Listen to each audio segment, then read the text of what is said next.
Hello guys, আসসালামু আলাইকুম। চলে এসেছি একটা ইন্টারেস্টিং নিউ ব্লগ নিয়ে। তো আজকে আমি তোমাদের দেখাই আজকে আমি কী করছি, ঠিক আছে। আজকে আমি রান্না করছি উটের মাংস। তো তাই তোমাদের দেখি, প্রথমবার বাড়ি থেকে করছি না রান্না, মানে এর আগেও আমি করেছি, তো আজকে আমি করছি আবার। তো তাই ভাবলাম তোমাদের সঙ্গে শেয়ার করি। তো এখানে পেঁয়াজ ভাজা হচ্ছে, লাল লাল করে ভাজতে হবে। তো যতক্ষণ না একটু লাল লাল করে ভাজা হচ্ছে ততক্ষণ একটু নাড়তে হবে গাইস। ফ্লেমে আছে অতটা আর নেই, একটু লো ফ্লেমে ব্যাস একটু ভাজা ভাজা করে নিতে হবে, একদম লাল লাল। এখানে পেঁয়াজ ভাজানো হচ্ছে, আর আমার ফ্রন্ট ক্যামেরায় ভিডিও কোয়ালিটি কেমন দিচ্ছে অবশ্যই কমেন্ট করে জানাবে, ঠিক আছে। করে একদম পুরো গলে যাবে, ঠিক আছে। তারপর দিতে হবে সব। তো আমি হালকা করে একটু লবণ দিয়ে দেবো, হালকা করে, বেশি মানে একটা পরিমাণ করে দিয়ে দেবো।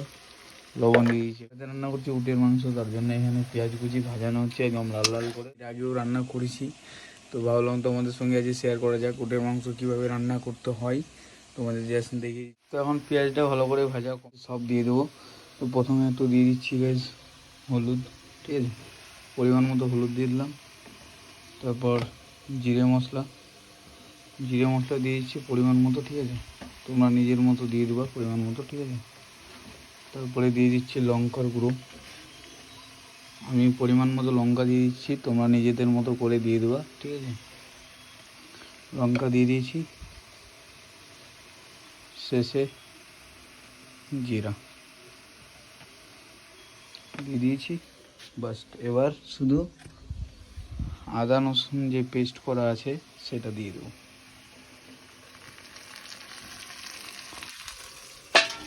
তো এখন বেশ করে নাড়তে হবে যেন না লাগে মশলাটা, ঠিক আছে। মশলা দিয়ে দিয়েছি, এখন ভালো করে একদম নাড়তে হবে, কষা খাবারের জন্য দুটো শুধু মানে গোটা রসুন দিয়ে দেবো, ঠিক আছে। আমি ধুয়ে নিয়ে আসছি তোমাদের দেখাই, আমি দুটো গোটা শুধু রসুন দিয়ে দেবো, ঠিক আছে। চিকেনটা দিয়ে ভালো করে নাড়তে হবে। রং কেমনি চলে এসছে, আর আমি শেষে দুটো রসুন দিয়েছি, গোটা রসুন, এটা মানে টেস্টের জন্য এটা, ঠিক আছে। অলমোস্ট রান্নাটা কমপ্লিট হয়ে এসছে, ঠিক আছে। আমি পরিমাণ মতো জল ঢেলেছি, তোমাকে আমি পরিমাণ মতো জল দিয়েছি, আর জল দিয়ে মানে তোমরা যেমনি দিবা, আমি একার জন্য। ফাইনালি এখন আমার রান্না কমপ্লিট হয়ে গেছে, তোমাদের দেখাতে হচ্ছে। জাস্ট ওয়াও লাগছে গাইজ। উটের মাংস রান্না করতে পারো গাইজ, ঠিক আছে। উটের মাংসটা রান্না করতে রেসিপিটা তোমাদের শিখিয়ে দিলাম, ঠিক আছে। এভাবে রান্না করো, জাস্ট ভালো লেভেল লাগবে খেতে। বাই বাই গাইজ, আজকে ভিডিও এখান থেকে শেষ। দেখা হচ্ছে নেক্সট কোনো মিনি ব্লগে। ততক্ষণ ভালো, love you, take care, bye by.